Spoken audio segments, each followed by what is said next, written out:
जादुई किताब की कहानी। बहुत समय पहले एक छोटा सा गांव था जहां एक लड़का रहता था जिसका नाम आरव था। आरव को किताबें पढ़ने का बहुत शौक था, लेकिन उसके पास केवल पुरानी और साधारण कहानियां ही थीं। एक दिन आरव अपने गांव के पुराने पुस्तकालय में गया, जो अब बंद हो चुका था। धूल से भरी उस जगह में उसे एक पुरानी किताब मिली जो बाकी सभी किताबों से अलग थी। उसकी जिल्द सोने जैसी चमक रही थी और उस पर जादुई संकेत बने हुए थे। आरव ने धीरे से वह किताब उठाई और जैसे ही उसने उसे खोला, अजीब चीजें होने लगी। पन्ने हवा में उड़ने लगे और चारों ओर चमकदार रोशनी फैल गई। तभी अचानक किताब से एक बूढ़ा व्यक्ति प्रकट हुआ। वह व्यक्ति एक जादूगर था और उसने आरव से कहा, यह कोई साधारण किताब नहीं है।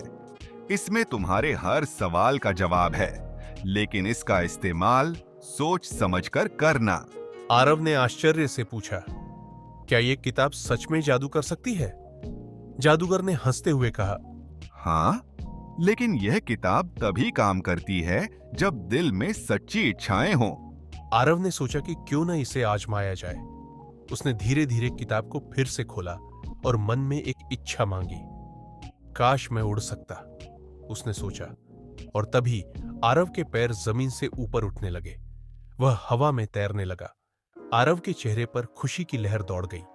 उसने आसमान की तरफ उड़ान भरी, पर जैसे ही वह गांव के बाहर पहुंचा, अचानक उसका उड़ना बंद हो गया और वह धड़ाम से जमीन पर गिर पड़ा।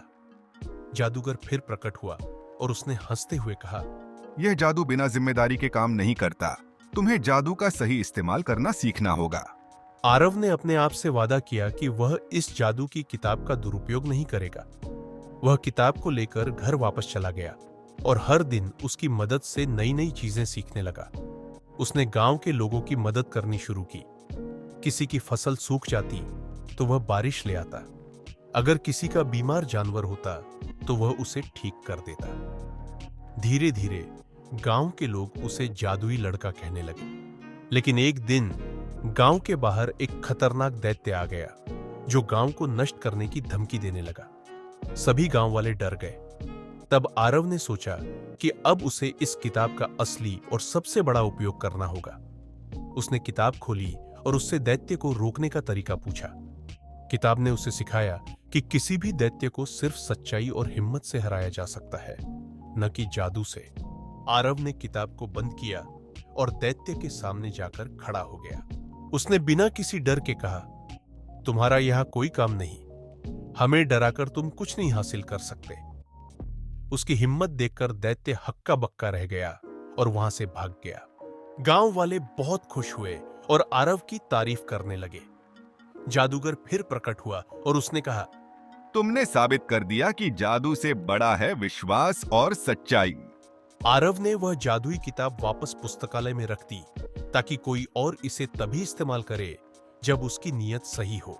उस दिन से आरव ने सीखा कि असली जादू हमारे दिल और इरादों में होता है, और सच्चाई की ताकत से बड़ी कोई और ताकत नहीं।